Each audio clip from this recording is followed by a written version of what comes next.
The battle between the Trump administration and California escalating again over the heated subject of immigration. Now the state is suing the administration over its controversial decision to add a question about citizenship to the 2020 census. California's Attorney General fired up earlier. Given the way that this administration has attacked immigrants, you can understand why immigrant families would be afraid to fill out the census questionnaire. This latest move by the Trump administration to threaten California is not just a bad idea, it's against the law. Population counts from the census affect everything from federal funding to how many House seats are allocated to each state. Critics fear the change would result in a substantial undercount. Here was the White House on the move today. This is a question that's been included in every census since 1965, with the exception of 2010 when it was removed. We've contained this question that's provided data that's necessary for the Department of Justice to protect voters and specifically to help us better comply with the Voting Rights Act, which is something that is important and a part of this process. And again, this is something that has been part of the census for decades and something that the Department of Commerce felt strongly needed to be included again. Michelle Malkin had a great line about this, Kimberly. She said, only in America can you get sued for asking who's in America. Well, this is the problem. I used to get in trouble in court, and I thought it was the most unbelievable thing. It was, you almost had to ask for an apology to the court, to the judge, just to ask someone's true name, identity, because they said, no, we don't want to give it. But what do you mean? We're trying to be here in court. We're trying to identify who you are, if you have a record, exactly what we're dealing with, if you have any priors, et cetera, if you're a threat to public safety, and whether or not we can appropriately determine what your bail status should be in the schedule. Nope. And then you would have 16 different names. No one knows who anybody is. And then, God forbid, if you ask to fingerprint someone and run them through the system. This is similar. Like, why would you not? This is a legal right that you're trying to get in terms of whether your citizenship status is valid or not. What is your, are you a green card? Are you someone who is here as a legal resident? Are you here illegally in the country? Because certain benefits inure to you depending on that status. And there are rules and laws in place for people to be able to attain citizenship. So why not? So is it fair to those people, everybody who's come here and followed the rules, to then have those that don't? And now you have to do an apology if you ask for it. So, Juan, to Kimberly's point, are they just doing this because they want to protect the redistricting and also the federal funding that they get from the federal government?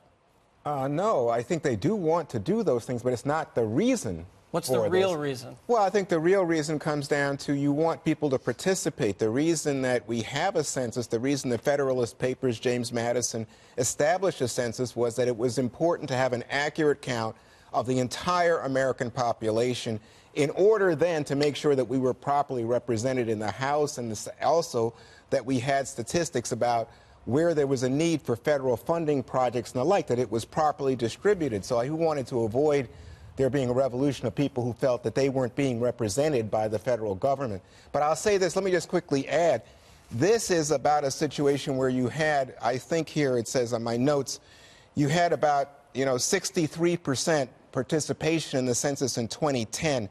In the 1970s, 75% of the people in the country participated. Right now, the estimate is that it's going to go down to around 55% of the American population will participate. But the objectionable part, Jesse, just to pick up on the point, is that the Trump re-election campaign has sent out a notice to its fundraisers saying, hey, let's get behind this. We want this. We want this. And you got to stop and think then, well, so this is about politics. This is not about getting an accurate count. Okay. I'll ask this to Greg then. Greg, if there were a bunch of Russians hiding out in California and don't you think the Democrats would want to know if there was some illegal alien Russians, The Democrats only favor one kind of election interference. But they're picking a fight because it's part of a larger agenda to undermine kind of the Trump law and order ideology that actually worked. And so this is just another way of doing it. How dare the Census Bureau actually take a census. I mean, God forbid. The other questions they ask, but by the way, the other thing that really bugs me, this is an example again of California spending taxpayer money to assist non-citizens rather than the citizens themselves. And they wonder why people are leaving. It's because they're not getting the services. And this is, I mean, they ask about your date of birth, which is ageist. How dare they do that? Ethnic origin, racist. Occupation, that's workist. Gender? And of course, well, we don't, gender is so offensive, I won't even go there. How many boxes do we have for And what that about marital history? I mean, that's singlist. And so it's like, Take it easy. It's not a census, it's non-census is what I do. But you need this data so that you can help people. Right. And the problem is, if you undermine the system because of some kind of symbolic ideology, you're going to end up with economic chaos because you need to know what people are there and what they need. If you were an illegal immigrant and you were taking the census, Dana, would you be scared to check the box, I am here illegally? Right, because you're scared of like mass deportation. Yeah, he's going to check the thing and roll it against the ICE Well, in the spreadsheet. 1950s, there was a mass deportation in the Eisenhower administration, which is, I think, probably why this question was taken off later on in the years. But I'm not against this question being asked. I mean, the census is to allocate seats in Congress, and the resources from the federal government then are divvied up. If you are not here legally, you do not have representation in Congress. But I think one of the things that the states have a problem with is that imagine you're California and you know that you have a high illegal immigrant problem in your state, or maybe you don't think it's a problem. But there's an undercount. Okay, so now you are without not just congressional seats, but resources. The money. So that becomes a problem. And then it gets back to what Greg was saying, that then you are basically using federal taxpayer dollars to try to pay for people who are here illegally. And that is the rub. I do think that they probably could have held off on the political notification because I think they're on solid ground legally and on the policy point. And they're saying we want to be able to enforce the Voting Rights Act appropriately. Fine, leave it at that. You can do the fundraising later. You didn't have to do it on the same day. And this does dovetail with the sanctuary push that we're seeing out there in California, Kimberly. Now, I think a bunch of little cities in Orange County are saying enough is enough. And we had the mayor of Los Alamitos, I believe, who came out and is suing the state or trying to sue the state to make sure he doesn't have to go along with their sanctuary status. There seems to be a growing movement, especially in Orange County, to fight the California's sanctuary status. Right, because they say you do not represent the rest of our citizens here. So you have like different counties and municipalities standing up to assert their rights, which they should. I love this part of government where you then have people saying, listen to me, you're not representing my interests. And in fact, you're doing us a disservice, both financially and politically and ideologically. This is not where we stand. We actually want to abide by the rules and the laws on the books. We would like to continue to have federal government support and not act in disregard, blatant disregard of the laws on the book. 100%. And you saw this kind of evolving over time. It was percolating in California. It's going to be very interesting how this plays out in the election coming up as well, because there are certain disparate parts that really have no bid for the rest of California in the way that they're behaving. It's like a very vocal minority speaking out up and against people who in fact want to go, okay, but let's slow our roll and make sure that we are going to get all of our benefits and not going to get tossed out aside and cast out California, secede from the union, the whole deal. And the sheriff in Orange County said that, I think from the beginning of this year to March 19th, they released 172 criminal illegal aliens out onto the streets of their county. Some were convicted of domestic violence, theft, DUI, and other threats. And they're saying enough. Like, why aren't we protecting the people that are in our county? My job as the sheriff, I have to protect these people. They were forced to release these criminals out into the streets. I don't think they were forced. They had to comply with California's sanctuary city policy. No, because if the federal government had a detainer or a warrant, they're not allowed to communicate. Oh, yes, no. They cannot cooperate.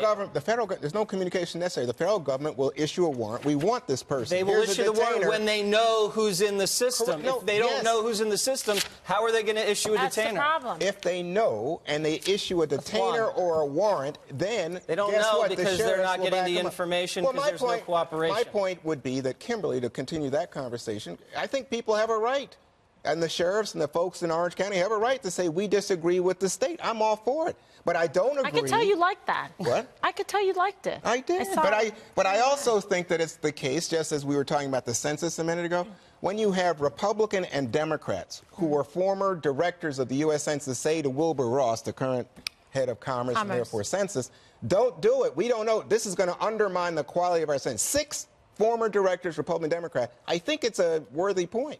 Greg, what do you think about that and the sanctuary chaos? We are a nation of laws. We are not a nation of sanctuaries. And it's the laws that actually create real sanctuary, not symbolic sanctuaries. This metaphor explains everything. Great point. Sanctuaries exist on the backs of others who do the right thing. It's like when somebody steals your Wi-Fi, right? Somebody can only steal your Wi-Fi if you actually are paying for the Wi-Fi, and the theft actually hurts your service.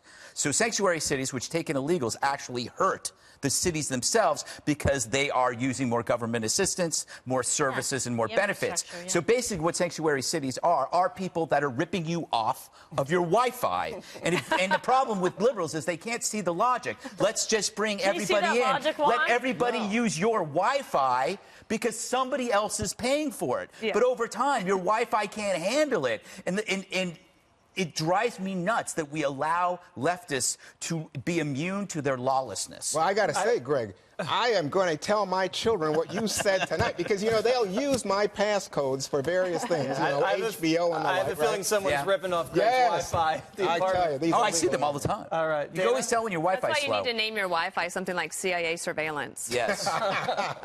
Any last word? Well, I would say that the Attorney General of California is putting a lot of resources behind suing the Trump administration for lots of different things, just like the Texas Attorney General did the same thing during the Obama administration. But because they've passed this law in California in regards to the state and the sanctuary state issue, then I think that it would be good if the taxpayers of California could ask the Attorney General for legal advice. So which laws should I obey? If the federal government calls me and they want to know something about something that's happening in my business, should I respond to them or should I call you? Like, who's going to protect me and which law should I obey? I mean, that is a problem. I'm a little disappointed that the Supreme Court has decided not to expedite review of this and let the court system play out because I feel like the country really does need some clarity, legal clarity, and we're not going to get it for a while. I know we aren't going to find out who's stealing Greg's Wi-Fi, but there's a lot of suspicious people.